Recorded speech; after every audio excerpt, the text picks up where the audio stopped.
Good afternoon. Welcome to a lecture on line drawing algorithms. This is actually a portion of a module called scan conversion.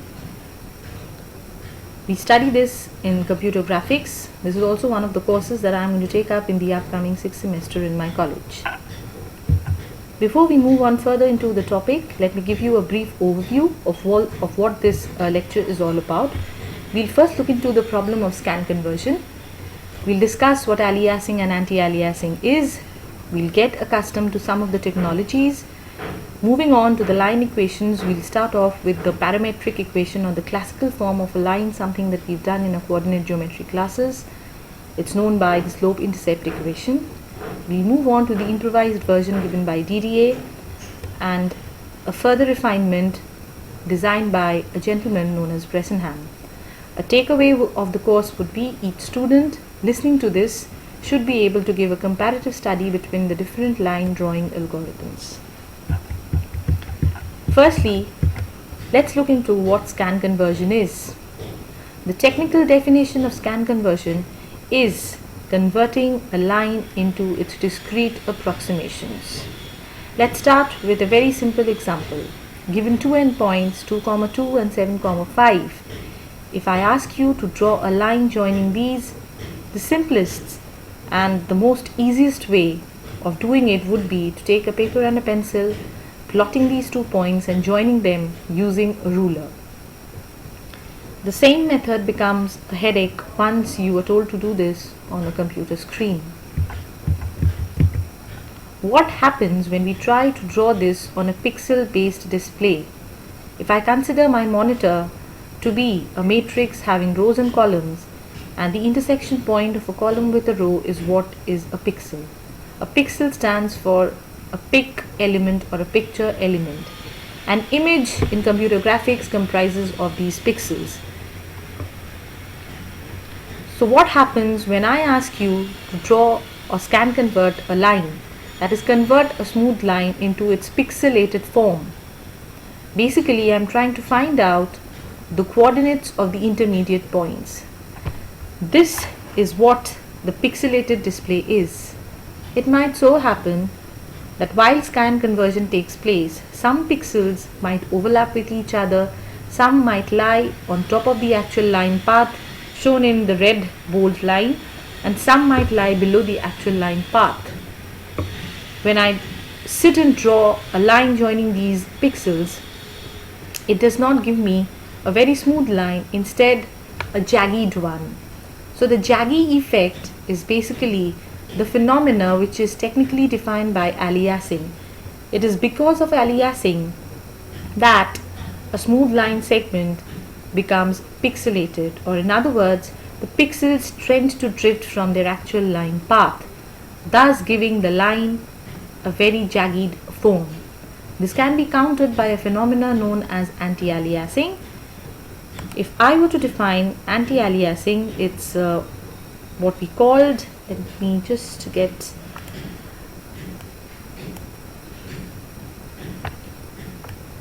if I divide the length by 2 and the breadth by 2, that is how I define an image, the size of the image. And to maintain the ratio perfect, I need to multiply it by a factor 4. What happens is the length and the breadth of the image of the pixel gets reduced, so the size reduces, making it easier for anybody to plot it as precisely as possible.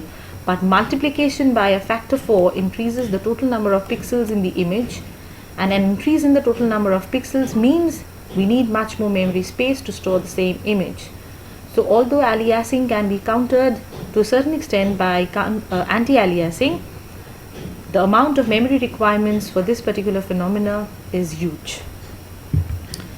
Moving on, let's look into how we scan convert a line using the slope-intercept equation y is equal to mx plus b, where m is the slope and y is the intercept. I define m as del y by del x and b as y0 minus mx0, where x0 and y0 are the initial points of one of the endpoints, and x end and y end are the points for the final endpoint, the coordinates rather of the final endpoint. So using this equation I can find out the intermediate points as well. I can skip this slide. Moving on, let's come to how we compute this. The computations, or rather the calculations, are pretty simple. Punch in the values, find out m, find out b. Then for every value of x, find out the corresponding y value. What we do is we keep incrementing the value of x at each step. Starting with x is equal to 2, I move on to x is equal to 3, 4, 5 and 6, and for all these x values I work out the corresponding y values using the value of m and b as 3 by 5 and 4 by 5 as calculated. At each step what we find is the value of y is not an integer, instead a floating point number. So obviously that explains why the scan conversion is not very accurate and it has jaggies in it. When I try to plot the y value of a point, it's 2, 3 by 5, which when rounded off becomes 3, and also y4 when rounded off becomes 3. So basically for two different values of x we get the same values of y, and when plotted they overlap on each other. The same thing happens for x is equal to 5 and x is equal to 6. When rounded off we get the same values of y, and again when plotted they overlap on each other, making the display pixelated, or rather jagged. So obviously we understand that this is not a very good algorithm for scan conversion. The only advantage that I can think of is it's very simple, in the sense we stick to the basics, we follow the same line equation that we have learned in the coordinate geometry classes without being introduced to anything new. The disadvantages are pretty obvious. At each step you need to multiply the slope by the x value and add it to the intercept, and as we all know that multiplication is an expensive operation. Also, a round of operation is needed for the y coordinates, since they result in floating point arithmetic, and this is time consuming, and that explains the need for a faster and a better solution. Now I think this slide is something that students can go back home and do it as a home assignment. What would happen if I told you to scan convert the same line joining endpoints 2, 2 and 7, 5, but this time instead of incrementing the value of x at each step, increment the value of y at each step and find out the corresponding x values using the slope intercept form of an equation, but in a slightly revised way, that is x is equal to y minus b by m.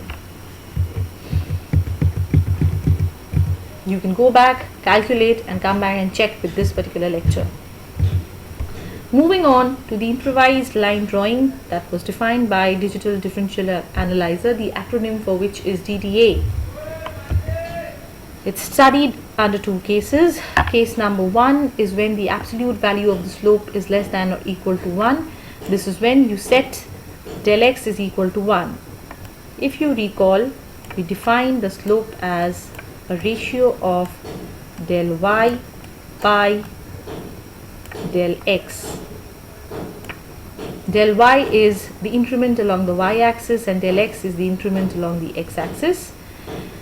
Del x is the difference between xk plus 1 and xk. xk and xk plus 1 are two successive or corresponding pixels along the x-axis, and the same for the y-axis as well. So for case 1, we said del x is equal to 1, so since the denominator is 1, del y is equal to m, and that explains how I arrive at these two. In case 2, del y is equal to 1, so the equation reduces to del x is equal to 1 by m, and this explains why it's like this. Going back to the same example of drawing or scan converting a line joining endpoints 2, 2 and 7, 5, but this time using DDA. If you sit and calculate, these are the intermediate points. So students can go back and take it up as a home assignment. This is the key insight into DDA. I don't want to go into further details. This slide gives you the pseudocode, so people who love coding and programming can go back and try it out using any platform of their choice.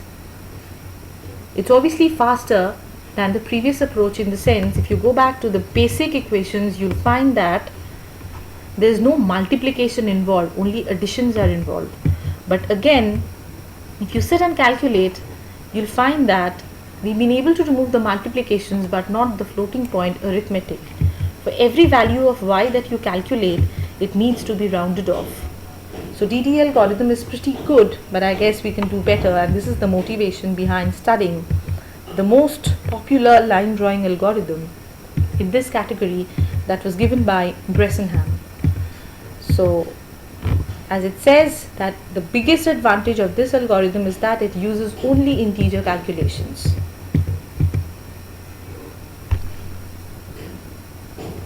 The derivation for this algorithm is something that I am not going to teach over here. Students studying a course on this can easily take it up from a book on computer graphics either by Han and Baker or Plastock. I'll just give you an overview of what this Bressenham is all about. The yellow line is the actual line path, and the pixel can either lie on top of it on the scan line given by yk plus 1 or below it given by yk. The drift is defined in form of d1 and d2. Whichever drift, if d1 is less than d2, it means the pixel lying on yk is closer to the actual line path. If d2 is less than d1, it means that the pixel lying on the scan line yk plus 1 is closer to the actual line path shown in the yellow bold line. So depending on whether d1 or d2 is smaller, we select the corresponding scan line to plot or lit the pixel over there. I define d1 and d2 as the decision parameters. These couple of equations are basically the derivations. If you sit down with a paper and a pen and work out, I'm sure you're going to be able to find out. So these are the steps to decide on the next point or the next pixel that needs to be plotted. It's called, as I said, a decision value or a decision parameter. This slide gives you the Bressenham's line drawing algorithm. We'll take up a small problem at the end of this lecture and simulate the steps to find out how well the scan conversion works. Again, the advantage is it's an incremental algorithm that uses only integer calculations, so multiplications and rounding off of floating point arithmetic, which were time consuming, are completely avoided. So the reason why it explains that this is by far the bestest and the most precise line drawing algorithm in this category of scan conversion. Home assignment, go back and try to simulate the Bressenham's line drawing algorithm for this particular line joining these two endpoints, the initial one whose coordinates are 0, 1 and the final one whose coordinates are 10, 4. Some of the values have been already calculated for you over here. Go back and simulate the algorithm given in the previous slides, and in case you have any problems, you can revert to me on the email ID provided in my slide. You can check with the values given over here to see whether it matches your computation or not. So that was all I had to discuss about line drawing and scan conversion. Hope you've enjoyed listening to me. Thank you for being a patient listener.